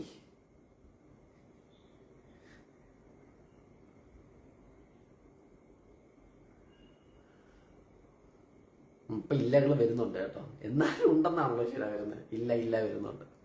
നിങ്ങൾക്കൊരു ഐഡിയ കിട്ടിയോ? ഞാൻ പറഞ്ഞതിനെ കുറിച്ച് ഐഡിയ കിട്ടിയോ? ഇല്ല, അതാണ് ഇപ്പൊ എല്ലാരും ഇല്ല വരുന്നത്. ഞാൻ ഇല്ലെന്ന് പറഞ്ഞത് ആമിന പറഞ്ഞിട്ടുണ്ട്. ആമിനൊക്കെ ഈ ഒരു വ്യക്തിയാണ് എന്ന് പറഞ്ഞാൽ PCOD, ഞാൻ ഇപ്പം പേര് കണ്ടുകൊണ്ട് ഞാൻ പറഞ്ഞതേ ഉള്ളൂ. PCOD ശരിക്കും മാറ്റി ഒരു കുഞ്ഞിന് വേണ്ടി ട്രൈ ചെയ്ത് പ്രഗ്നന്റ് ആയി ഒരു 5 വർഷം അല്ലേ ആണ്, 5 വർഷം കുട്ടികളില്ലായിരുന്നിട്ട് ശ്രമിച്ച് ഞങ്ങൾ രണ്ടും കൂടി ഒരുമിച്ചിരുന്ന ഫോട്ടോ. അപ്പം നമുക്ക് പൂർണ്ണമായിട്ടും മാറ്റാൻ പറ്റും. ഒരു സപ്പോർട്ട് അല്ലേ? ആമിനെയൊക്കെ പറയാം. ശരി, ഭയങ്കര സന്തോഷം ആമിനെ കണ്ടത്. അപ്പോൾ ഇല്ല, എല്ലാവരും ഇപ്പൊ ഇല്ലെന്നാ പറഞ്ഞു. അപ്പൊ നിങ്ങൾക്ക് മനസ്സിലായി എന്ന് ഒരു ഐഡിയ കിട്ടി. ഓക്കെ. അപ്പം സ്കാൻ ചെയ്ത ഡോക്ടർ പറയുമ്പോൾ നമ്മൾ അത് ഉണ്ടെന്ന് വിശ്വസിക്കുകയാണ്. അത് അവരുടെ കുറ്റമല്ല. സ്കാൻ ചെയ്ത ഡോക്ടർ എന്താ സ്കാനിന്റെ കാര്യമാണ് പറയുന്നത്. സ്കാൻ ചെയ്തതിൽ PCOD ഉണ്ട് എന്ന് പറഞ്ഞാൽ ആ PCOD എന്ന് പറഞ്ഞാൽ അസുഖം നിങ്ങൾക്ക് ഉണ്ടോ ഇല്ലയോ? അതാണ് എന്റെ ചോദ്യം.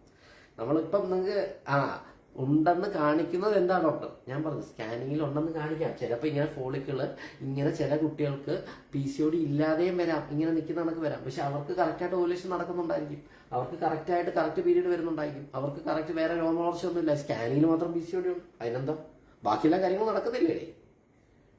ഇപ്പം മനസ്സിലായെന്ന് പറഞ്ഞ് 20 എണ്ണം വേണോ അല്ലല്ലോ? അത് കറക്റ്റാണ്, 20 എണ്ണം വേണം. പക്ഷെ അത് നമുക്കത് അവരെ പറഞ്ഞ് മനസ്സിലാക്കുന്നില്ല. ഇത് മാറും. അവരും സ്കാൻ ചെയ്യുന്നവരും അങ്ങനെ കറക്റ്റായിട്ട് നോക്കുന്നവരും ഉണ്ട്. എനിക്ക് എത്രയോ സ്കാൻ സെന്റർ ഉണ്ടെന്ന് അറിയാം. അവർ കറക്റ്റായിട്ട് അവർ പറയും, ഡോക്ടറെ 15 16 ഉള്ളൂ, PCOD എന്ന് പറയാൻ പറ്റത്തില്ല, PCOD ആകാം എന്ന് പറഞ്ഞ റിപ്പോർട്ട് ചെയ്യുന്ന എത്രയോ പേരുണ്ട്. അപ്പം സ്കാനിങ് നല്ലവർ ചെയ്യുന്ന ആൾക്കാരും ഉണ്ട്, ഡെഫിനറ്റ്ലി ഉണ്ട്. അതെ, എല്ലാവരും നല്ല കറക്റ്റാ പറഞ്ഞു. ഇപ്പൊ ഇല്ല എന്ന് പറയുന്നുണ്ട്. ഇനി അപ്പം ഒരു ഐഡിയ കിട്ടിയോ? നിങ്ങൾക്ക് എല്ലാവർക്കും ഒരു ഐഡിയ കിട്ടുമെന്ന് വിചാരിക്കുന്നത് എന്താണ് PCOD. ഇപ്പം നിങ്ങൾക്ക് അറ്റ്ലീസ്റ്റ് ഇപ്പം കേൾക്കുന്ന ഒരാൾക്ക് PCOD ഉണ്ടോ ഇല്ലയോ എന്നെങ്കിലും അറിയാം എന്ന് ഞാൻ പ്രതീക്ഷിക്കുന്നു. ഓക്കെ, ഒരു ഐഡിയ കിട്ടി. ഓക്കെ, നമുക്കിനി ഇത് കാരണമുള്ള കുറച്ച് കാര്യങ്ങളെ കൂടെ കുറിച്ച് പറയാം. ഇത് കാരണം എന്തൊക്കെ ഉണ്ടാവാം? ഇത് കാരണം ഈ PCOD കാരണം ചിലർ ചോദിക്കുന്ന ഡോക്ടർ PCOD കാരണം ക്യാൻസർ ഉണ്ടാവും എന്ന് പറയുന്നുണ്ട്, അത് ശരിയാണോ? അപ്പം അങ്ങനെയുള്ള കുറച്ച് കാര്യങ്ങൾ കൂടെ പറയാം. അങ്ങനെയുള്ള കുറച്ച് കാര്യങ്ങളൂടെ പറയുമ്പോൾ 7:30 എനിക്ക് തോന്നുന്നു അതും കൂടെ പറഞ്ഞിട്ട് നമുക്ക് വൈൻഡപ്പ് ചെയ്യാം. എന്നിട്ട് നെക്സ്റ്റിൽ നമുക്ക് ഇതിൻ്റെ മാനേജ്മെന്റ്, നമുക്ക് ഇവരെ എങ്ങനെ മാറ്റാം. ഇത് കേട്ടിട്ട് ഒരു ഒരു ഒരു ഒരു 100 പേര്, ഇപ്പം എനിക്കൊന്ന് 100+ ആൾക്കാർ കേൾക്കുന്നുണ്ട്. ഒരു പോട്ടെ, ഒരു 50 പേർക്കെങ്കിലും ഇത് മാറ്റി കഴിഞ്ഞാൽ എനിക്ക് ഭയങ്കര സന്തോഷം. നമ്മൾ ഇടുന്ന എഫേർട്ടിനുള്ളൊരു വലിയ കാര്യമില്ലേ. ഇനിയിപ്പം ഒരു കഥ പറയട്ടെ. എനിക്കൊരു പേഷ്യൻ്റ് ഉണ്ടായിരുന്നു. പേഷ്യൻ്റെ പേര് ഞാൻ പറയുന്നില്ല, പേര് പറഞ്ഞുകൂടുന്നില്ല. അയ്യോ, നേരത്തെ ആമിനയുടെ പേര് പറഞ്ഞു, എന്നാൽ പോട്ട് പേര് പറഞ്ഞുകൂടാൻ. പേഷ്യൻ്റ് ഉണ്ടായിരുന്നു, ടീച്ചറായിരുന്നു. എനിക്ക് അദ്ദേഹം, ഞാൻ പലയിടത്തും പറഞ്ഞിട്ടുള്ളത്, എനിക്ക് ഭയങ്കര ടച്ചിങ് ആയിട്ട് തോന്നിയത് ഇതാണ്.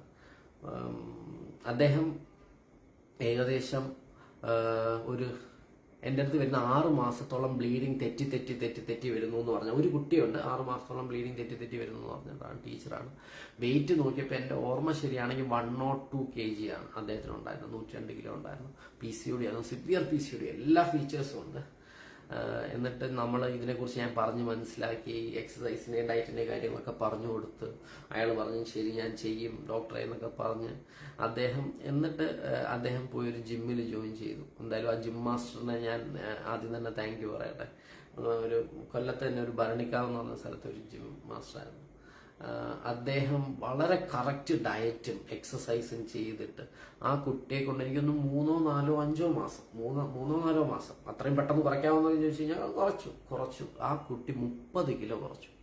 അത്രയ്ക്ക് വർക്കൗട്ട് ചെയ്തു. അത്ര വർക്കൗട്ട് ചെയ്തിട്ട് അതൊരു 70 kg ആക്കി മാറ്റി. ഇനി ആ കുട്ടി ഇതിൻ്റെ അകത്ത് ഇത് കേൾക്കുന്നുണ്ടോ ഇല്ലയോ എന്ന് എനിക്കറിയില്ല. 70 kg ആക്കി 70 kg ആക്കി. ആ വീഡിയോ എന്നിട്ട് ആ ജിം മാസ്റ്റർ ഇട്ട് എൻ്റെ കയ്യിലുണ്ട്, അത് എൻ്റെ കയ്യിലുണ്ട്. നമുക്ക് ഒരു ദിവസം ആ കുട്ടിയായിട്ട് നമുക്ക് അതിനെക്കുറിച്ച് സംസാരിക്കാം. ആ വീഡിയോ നിങ്ങൾ കാണേണ്ടതാണ്. ആ കുട്ടി എക്സസൈസ് ചെയ്യുന്നൊക്കെ അതിനകത്തുണ്ട്.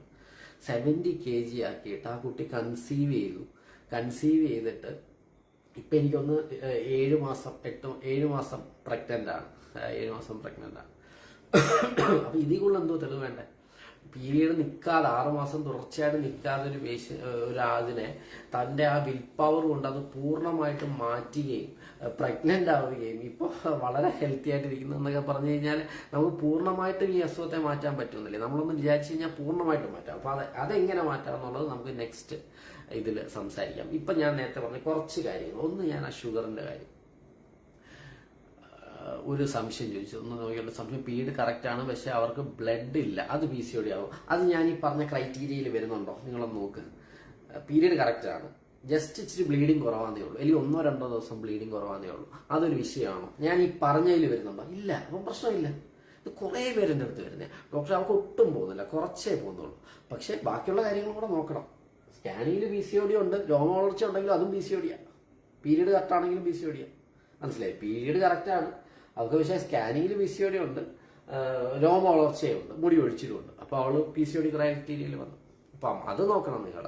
അല്ലാതെ എല്ലാം നോർമലായിട്ട് ഒരാൾക്ക് ഇച്ചിരി ബ്ലീഡിങ് കുറവാണ്, നമുക്ക് വേറെ ഒരു പ്രശ്നമില്ല. ഇപ്പം എനിക്കൊന്ന് മോളുടെ കാര്യമായിരിക്കും ചോദിച്ചത്. ഇച്ചിരി ബ്ലീഡിങ് കുറവാന്ന് പറഞ്ഞിട്ടുണ്ടെങ്കിൽ വിഷയമുണ്ട്, ഒരു വിഷയമില്ല, അതൊന്നും കാര്യമാക്കണ്ട. അപ്പം നമ്മൾ പിന്നെ എന്തുവായിരുന്നു പറയാൻ വന്നേ? ഷുഗറിൻ്റെ കാര്യം. അപ്പോൾ ഷുഗറിൻ്റെ കാര്യം നിങ്ങൾ ആലോചിക്കണം. ഞാൻ നേരത്തെ പറഞ്ഞു ഇൻസുലിൻ റെസിസ്റ്റൻസ് കാരണം ഷുഗർ എന്തായാലും കൂടാം.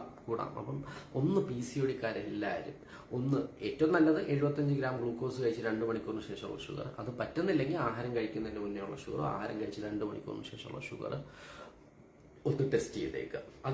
അത് ഒരു പ്രശ്നം ഉണ്ടെങ്കിൽ നമുക്ക് അതിനനുസരിച്ചുള്ള ട്രീറ്റ്മെന്റ് എടുക്കണം. മനസ്സിലായില്ലേ? അതിപ്പം നിങ്ങളിപ്പം എൻ്റെ പേഷ്യൻ്റ് അല്ലെങ്കിലും ഇത് കേൾക്കുന്നവർ അതൊന്ന് ചെയ്യാൻ ഒന്ന് ശ്രദ്ധിക്കുക. അതുകൊണ്ട് തന്നെ പിന്നെ ഹാർട്ടിന് പ്രശ്നങ്ങൾ എന്ന് പറഞ്ഞാൽ കാർഡിയോവാസ്കുലർ പ്രശ്നങ്ങൾ, അതായത് നമ്മുടെ ഹൈപ്പർ ടെൻഷൻ, പ്രഷർ കൂടാനുള്ള സാധ്യത. അപ്പം നിങ്ങളൊന്ന് പ്രഷർ നോക്കുക. 2, ഇവർക്ക് കൊളസ്ട്രോൾ കൂടാനുള്ള സാധ്യത കൂടുതലാണ്. പ്രത്യേകിച്ച് ട്രൈഗ്ലിസറൈഡാണ് ഇവർക്ക് കൂടുന്നത്. HDL കുറയാൻ നിങ്ങൾക്കറിയാലോ അല്ലേ? ചീത്ത കൊളസ്ട്രോളും ഉണ്ട്, നല്ല കൊളസ്ട്രോളും ഉണ്ട്. അതിൽ നല്ല കൊളസ്ട്രോൾ കുറയാനും ചീത്ത കൊളസ്ട്രോളായ ട്രൈഗ്ലിസറൈഡ് കൂടാനുള്ള സാധ്യത PCOD-ക്കാർക്കുണ്ട്. അപ്പം അവർ തീർച്ചയായിട്ടും PCOD-ക്കാരെല്ലാവരും ഒരു വർഷത്തിൽ ഒരിക്കൽ ആ കൊളസ്ട്രോൾ മൊത്തം വെറും ടോട്ടൽ കൊളസ്ട്രോൾ മാത്രം നോക്കിയിട്ട് കാര്യമില്ല. ലിപ്പിഡ് പ്രൊഫൈൽ എന്ന് പറയും അല്ലേ, നമ്മുടെ മൊത്തം കൊളസ്ട്രോൾ ഒന്ന് നോക്കുന്നത് നല്ലതായിരിക്കും.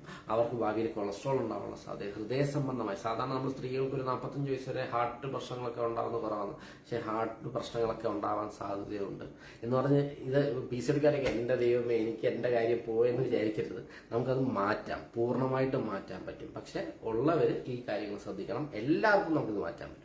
അങ്ങനെ ഒരു അസുഖത്തെ കുറിച്ച് നമുക്ക് ഉറപ്പ് പറയാൻ പറ്റത്തില്ല, പക്ഷെ PCOD എനിക്ക് ഉറപ്പ് പറയാൻ പറ്റും, നമുക്ക് മാറ്റാൻ പറ്റും. നമ്മൾ വിചാരിച്ചു കഴിഞ്ഞാൽ ഉറപ്പായിട്ടും മാറ്റാൻ പറ്റും.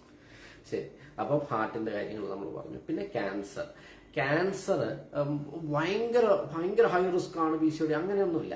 എന്നാലും ആ റിലേറ്റീവ് റിസ്ക്, അതായത് ചെറിയൊരു സാധ്യത ബാക്കിയുള്ളവരെ കാട്ടി ഈ യൂട്രൈൻ ക്യാൻസറിന് PCOD ഉള്ളവർക്കുണ്ട്. എന്തുകൊണ്ടാണ് സംഭവിക്കുന്നത്? എന്തുകൊണ്ടാണ്? ഞാൻ നേരത്തെ പറഞ്ഞു ഓവുലേഷൻ നടക്കുന്നില്ല എന്നല്ലേ പറഞ്ഞേ. ഈ ഓവുലേഷൻ നടക്കാത്ത ഗർഭപാത്രത്തിൽ എപ്പോഴും ഈസ്ട്രജൻ ഇങ്ങനെ കിട്ടിക്കൊണ്ടേയിരിക്കും. അപ്പൊ ഈ ഓവുലേഷൻ നടക്കാതെ ഈ ഗർഭപാത്രത്തിന്റെ പാളി കട്ടി കൂടി വരുന്നത് ഒട്ടും നല്ല കാര്യമല്ല. അതുകൊണ്ട് തന്നെ നമ്മൾ പറഞ്ഞു ഒരു 2-3 മാസം കൂടുമ്പോൾ നമ്മൾ ഗുളിക കൊടുത്ത് പീരീഡ് ആക്കണം. അതായത് 6 മാസമൊക്കെ പീരീഡ് ആവാതിരിക്കുന്ന ഒട്ടും നല്ലതല്ല. ഒരു 2 മാസം അല്ലെങ്കിൽ 3 മാസം കൂടുമ്പോൾ ഗുളിക കൊടുത്ത് ഞാൻ പീരീഡ് ആക്കാൻ പറയും. ഒരു വർഷം 4, 5, 6 പീരീഡ്സ് എങ്കിലും കിട്ടാനെങ്കിലും നമ്മൾ നോക്കും.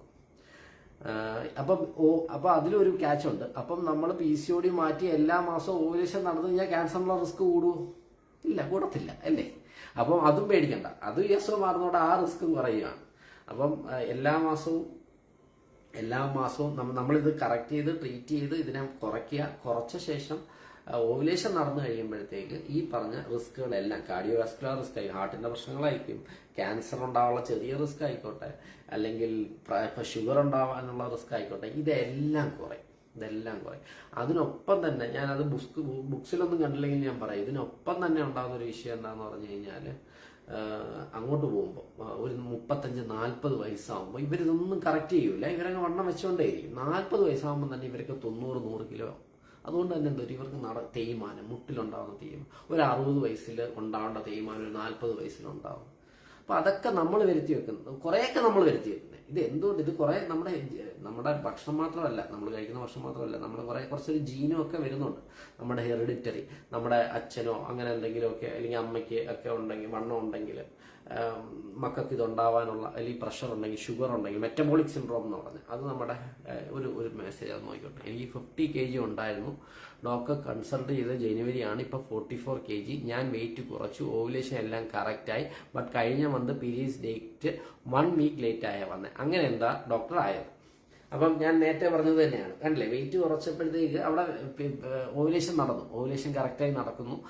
ഒരാഴ്ച തെറ്റി വന്നു കഴിഞ്ഞാൽ ഞാൻ നേരത്തെ പറഞ്ഞ ആ ക്രൈറ്റീരിയയിൽ ഉൾപ്പെടുമോ? ഞാൻ നേരത്തെ ഒരു ക്രൈറ്റീരിയ പറഞ്ഞായിരുന്നു, 24-35 ദിവസത്തിന്റെ ഇടയിൽ മതി. അപ്പൊ 28 ദിവസത്തിന് ഒരാൾക്ക് 7 ദിവസം അങ്ങോട്ട് പോവാം, ഒരു 4-5 ദിവസം ഇങ്ങോട്ടും പോവാം, അത് നോർമലാണ്. അപ്പൊ ആ ഒരാഴ്ചയാണ് ഡിഫറൻസ്. എന്റെ അഭിപ്രായത്തിൽ വലിയ പ്രശ്നമില്ല. പക്ഷെ ഇത് നിർത്തരുത്, ഇത് കണ്ടിന്യൂസ് ആയിട്ട് ചെയ്യണം. ആ എക്സസൈസ് ഒക്കെ കണ്ടിന്യൂസ് ആയിട്ട് ചെയ്യണം. വേറെ ഒരാൾ ചോദിക്കുന്നത്, എനിക്ക് ഡെലിവറി കഴിഞ്ഞ് 6 മന്ത് ആകുന്നു, ഇടയ്ക്ക് 2 തവണ പീരീഡ്സ് ആയി, ഇപ്പൊ 2 മന്ത് ആയിട്ട് ആകുന്നില്ല, നേരത്തെ പീരീഡ്സ് കറക്റ്റ് അല്ലായിരുന്നു, എന്താവും ഡോക്ടർ ഇങ്ങനെ വരാം? ഇദ്ദേഹത്തിന് ചിലപ്പോൾ PCOD ആയിരിക്കും. പക്ഷെ ഡെലിവറി കഴിഞ്ഞ് 6 മാസം എന്ന് പറയുമ്പോൾ പാല് കൊടുക്കുന്ന ഒരു മാസം. പാല് കൊടുക്കുന്ന സമയത്ത് ബ്രസ്റ്റ് ഫീഡ് ചെയ്യുന്ന ഒരാൾക്ക് നമ്മുടെ ഹോർമോണൊക്കെ തെറ്റിയായിരിക്കും ഇരിക്കുന്നത്. പ്രൊജസ്ട്രോൺ എന്ന് പറഞ്ഞൊരു ഹോർമോണാണ് കൂടുതലായിട്ട് നിൽക്കുന്നത്. അപ്പൊ ആ സമയത്ത് ദൈവമായിട്ട് എന്തോ ചെയ്യുന്ന, പ്രൊജസ്ട്രോൺ കൊടുത്തിട്ട് ഓവുലേഷൻ വേണ്ട, പീരീഡ് വരുത്തണ്ട, അമ്മയെ ബുദ്ധിമുട്ടിക്കണ്ട, അവള് സന്തോഷമായിട്ട് പാലൊക്കെ കൊടുത്തോട്ടെ എന്ന് പറയുന്ന ഒരു സമയമാണ്. അപ്പോൾ ആദ്യത്തെ ഒരു 6 മാസം അല്ലെങ്കിൽ ഒരു 8, 9, 10 മാസം വരെ നല്ലപോലെ പാല് കൊടുക്കും, എക്സ്ക്ലൂസീവായിട്ട് പാല് കൊടുക്കുകയാണെങ്കിൽ 1 വർഷം വരെ ഞാൻ പറയും അതിനെക്കുറിച്ച് ശ്രദ്ധിക്കേണ്ട. നമുക്ക് ആ മെസ്സേജ് ഒന്നുകൂടെ വായിക്കാം. വേറെ ഡോക്ടർ, എനിക്ക് കഴിഞ്ഞ മന്ത് പീരീഡ് 4-നായിരുന്നു ആയത്, ടാബ്ലറ്റ് കഴിച്ചു, ഈ മന്ത് ഇതുവരെ പീരീഡ്സ് ആയില്ല, നെക്സ്റ്റ് മന്ത് ടാബ്ലറ്റ് കഴിച്ചാൽ മതി എന്നാ ഡോക്ടർ പറഞ്ഞ, സ്കാനിങ്ങിൽ PCOD ഉണ്ട്. അതായിക്കോട്ടെ, 4-നായിരുന്നു, അത് കുഴപ്പമില്ല, നോക്കാം, നമുക്ക് വെയിറ്റ് ചെയ്യാം. ഇന്ന് 5 ദിവസം കൂടെ 6 ദിവസം കൂടെ അല്ലേ ആയത്. അപ്പോൾ നമുക്ക് ഈ മാസം വെയിറ്റ് തന്നെ ചെയ്യാം. നമുക്ക് ആവുമെന്ന് നോക്കാം, തന്നെ ആവുമെന്ന് നോക്കാം. നമുക്ക് പെട്ടെന്ന് മാറ്റാൻ പറ്റൂല, പയ്യെ കൊണ്ടെങ്കിൽ ഒരു അസുഖം മാറ്റാൻ പറ്റും, അത് നിങ്ങൾ അറിയണം. നമുക്ക് പെട്ടെന്നൊരു 2 മാസം കൊണ്ടോ 3 മാസം കൊണ്ടോ ഒരു 6 മാസം 7 മാസം കൊണ്ട് നമുക്ക് ഇതിലൊരു എഫക്റ്റ് ഉണ്ടാക്കാം.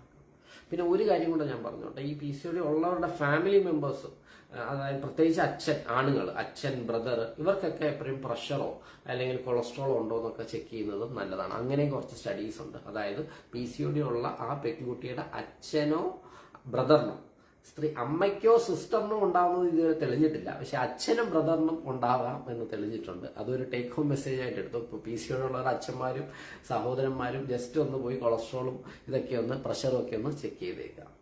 നമുക്കപ്പോൾ കുറേ ആയി എൻ്റെ ഗ്ലൂക്കോസ് തീർന്നു 7:40. എന്തെങ്കിലും സംശയം ഉണ്ടോ? സംശയം ചോദിച്ചാൽ നമുക്ക് അടുത്ത തവണ എക്സ്ക്ലൂസീവ്, അടുത്ത തവണ എപ്പോഴാണ് വെക്കണ്ടേ അതുകൂടെ ഒരു ഓപ്ഷൻ പറയാമോ? അടുത്ത ഞായറാഴ്ച വെച്ചാൽ മതിയോ, അതോ ഈ ആഴ്ചയിൽ ഏതെങ്കിലും ദിവസം വൈകുന്നേരം രാത്രി വെക്കണോ? 53.6 കിലോ ഉണ്ട്. നോർമൽ ആണോ, പ്രഗ്നന്റ് ആവാൻ അതൊരു പ്രോബ്ലം ആണോ? അത് പറയാൻ പറ്റത്തില്ല. ഇയാളുടെ വെയിറ്റ് 140 സെന്റിമീറ്റർ ഉണ്ടെങ്കിൽ 53 ഒരു വിഷയമില്ലേ? അത് വെയിറ്റ് കൂടുതലാണ്. ഒരു 155 സെന്റിമീറ്റർ ഒക്കെ ഉള്ള ഒരാളാണെങ്കിൽ 53 കിലോ കറക്റ്റ് ആണ്. BMI എല്ലാം പെർഫെക്റ്റ് ആണ്. ധൈര്യമായിട്ട് പ്രഗ്നന്റ് ആയിരിക്കും. അപ്പോൾ ഹൈറ്റിനനുസരിച്ചാണ് മാളവി അതിന്റെ അർത്ഥം. അത് കൺസൾട്ട് ചെയ്യുമ്പം പറയാടേ. അതിപ്പം ഇതിൻ്റെ അകത്ത് പറഞ്ഞ് എനിക്ക് തന്റെ പേപ്പർ കാണാതെ പറയാൻ പറ്റത്തില്ല. സൺഡേ വെക്കാനാ പറഞ്ഞേക്കുന്നത്. അപ്പം ഡേറ്റ് എന്നാണെന്ന് എല്ലാവരും ഒന്ന് മെസ്സേജ് അയക്കാമോ? ഏറ്റവും കൂടുതൽ മെസ്സേജ് വരുന്നതനുസരിച്ച് നമുക്ക് വെക്കാം. നെക്സ്റ്റ് ക്ലാസ് എല്ലാവരും സൺഡേ ആയിരുന്നത്. ഈ ടൈം മതി എന്നാണ് എല്ലാവരും സൺഡേ ഈ ടൈം മതി എന്നായിട്ടേക്കുന്നത്. സൺഡേ അപ്പം നമുക്ക് എല്ലാവരും സൺഡേ ആണ്. എനിക്ക് തോന്നുന്നു സൺഡേ എല്ലാവരും ഫ്രീ ആയിരിക്കും അല്ലേ? അപ്പം നമുക്ക് നെക്സ്റ്റ് സൺഡേയിലേക്ക് നമുക്ക് പ്ലാൻ ചെയ്യാം. ഇനി എന്തെങ്കിലും എന്നായാലും രാത്രി സമയം എടുക്കാതെ ഡോക്ടർ ജോലിക്ക് പോകുന്നുണ്ട്. ഞാനും ജോലിക്ക് പോകുന്നുണ്ട്. അതുകൊണ്ട് രാത്രി എടുക്കത്തുള്ളൂ. ഈ ആഴ്ച തന്നെ വേറൊരു ഡേ പറഞ്ഞിട്ട് നമുക്കൊരു ആഴ്ച, ഈ ആഴ്ച തന്നെ വേറൊരു ദിവസം നമുക്ക് വേറൊരു ടോപ്പിക്ക് ചർച്ച ചെയ്യാം. PCOD കുറച്ചും കൂടെ എല്ലാവരും കേൾക്കേണ്ട ഒരു ഇതല്ലേ. ഏറ്റവും കൂടുതൽ ആൾക്കാരും സൺഡേയാണ് പറഞ്ഞിരിക്കുന്നത്. അപ്പം നമുക്ക് നെക്സ്റ്റ് സൺഡേ PCOD വെക്കാം. വേറൊരു ചെറിയ ടോപ്പിക്ക് വേണമെങ്കിൽ നമുക്ക് നിങ്ങളൊരു ടോപ്പിക്കും കൂടെ എനിക്കൊന്ന് സജസ്റ്റ് ചെയ്ത് കഴിഞ്ഞാൽ നമുക്ക് ഈ ആഴ്ച ഒരു ടോപ്പിക്ക് വെക്കാം. എന്തെങ്കിലും സംശയം ഉണ്ടെങ്കിൽ തീർച്ചയായിട്ടും നിങ്ങൾ കമന്റ് ചെയ്യാം. നമുക്കതൊക്കെ ചർച്ച ചെയ്യാം. നിങ്ങൾക്ക് യൂസ്ഫുൾ ആയോടെ ഞാൻ ചുമ്മാ എനിക്ക് പറഞ്ഞു പോകണമെന്ന് എനിക്ക് ഒട്ടും ആഗ്രഹമില്ലായിരുന്നു. എന്തെങ്കിലും ഉപയോഗം ഇതിൽ നിന്ന് കിട്ടിയോ? അപ്പോൾ സൺഡേ ഫൈനലൈസ് ചെയ്തു. സൺഡേ ഇനി നമുക്ക് ഉറപ്പിച്ച് ഇനി എന്തെങ്കിലും ഡോക്ടർ എനിക്ക് 3 year ആയി തൈറോയിഡ് ഉണ്ട്, കൺസീവ് ആകാൻ നോക്കിയിട്ട് റിസൾട്ട് അത് പോയി കേട്ടോ, ആ മെസ്സേജ് പോയി. ഞാൻ അങ്ങനെ കിട്ടുമെന്ന് എനിക്ക് അറിയുള്ളൂ. അത് ഞാൻ നോക്കിയിട്ട് ഞാൻ നിങ്ങൾക്ക് റിപ്ലൈ ചെയ്യാം. സൺഡേ ഉറപ്പിച്ച്. യൂസ്ഫുൾ ആയോ ഇല്ലയോ, നിങ്ങൾ സാറ്റിസ്ഫൈഡ് ആണോ? ഡയറ്റ് പ്ലാൻ തരുന്നുണ്ട്. ഡെഫിനറ്റ്ലി ഒരു ഡയറ്റ് പ്ലാൻ ഞങ്ങൾ പ്ലാൻ ചെയ്തു. ഒരു ഡയറ്റീഷ്യനൊക്കെ ഉൾപ്പെടുത്തി നമ്മളൊരു വാട്സ്ആപ്പ് ഗ്രൂപ്പ് തുടങ്ങാന്നൊക്കെ പറഞ്ഞായിരുന്നല്ലോ നമ്മുടെ പേഷ്യൻസിന് വേണ്ടിയിട്ട്. അത് ഞാൻ ഉടൻ ഒരു ഡയറ്റീഷ്യനായിട്ട് സംസാരിച്ച് അതെല്ലാം ഏകദേശം റെഡിയായി. ഒരാഴ്ച 10 ദിവസത്തിനുള്ളിൽ റെഡിയായി. എൻഡോമെട്രിയോസിസ് വലിയൊരു ടോപ്പിക്കാണ്. എൻഡോമെട്രിയോസിസ് എടുക്കണോ? ഭയങ്കര വലുതാണ്. അത് ആലോചിക്കാം. എൻഡോമെട്രിയോസിനെ കുറിച്ച് ആലോചിക്കാം. എഫക്റ്റീവ് ഗുഡ് ഇൻഫോർമേഷൻ എല്ലാവർക്കും ഇഷ്ടപ്പെട്ടെന്നാണ് എനിക്ക് തോന്നുന്നത് അല്ലേ? അങ്ങനെയാണെങ്കിൽ നിർത്തട്ടെ. എന്തായാലും താങ്ക് യു. ഡയറ്റ് പ്ലാൻ തരാം. ഡയറ്റ് പ്ലാൻ ഡെഫിനറ്റ്ലി തരാം. അത് ഞാൻ നെക്സ്റ്റ് ടൈം തരാം. 168 സെന്റിമീറ്റർ 65 കറക്റ്റ് ആണ്. ഒരു കുഴപ്പമില്ല. 168 സെന്റിമീറ്ററിന് 67.5 അബ്സല്യൂട്ട്ലി ഫൈൻ. അപ്പം താങ്ക് യു. യൂസ്ഫുൾ എന്ന് പറഞ്ഞ് കുറെ പേര് ഇട്ടുന്നുണ്ട്. എന്തായാലും ആരും മോശം അഭിപ്രായം പറഞ്ഞില്ല. എനിക്ക് വിഷമമുണ്ടാന്ന് വിചാരിച്ചിട്ടാണെന്ന് പറഞ്ഞില്ല. PCOD എന്താണെന്നുള്ളത് ഇപ്പോഴാണ് കറക്റ്റായിട്ട് മനസ്സിലായത്. Thank you. അതാണ് എനിക്ക് വേണ്ടത്. കറക്റ്റ് ഉത്തരം കിട്ടി. അതാണ് ഞാൻ ശ്രമിച്ചത്. എന്താണ് നിങ്ങൾക്ക് PCOD എന്ന് നിങ്ങൾ അറിഞ്ഞിരിക്കണം. എന്നാലേ നമുക്ക് മാറ്റാൻ പറ്റും. ശരി, okay. Thank you. Bye. Thank you so much.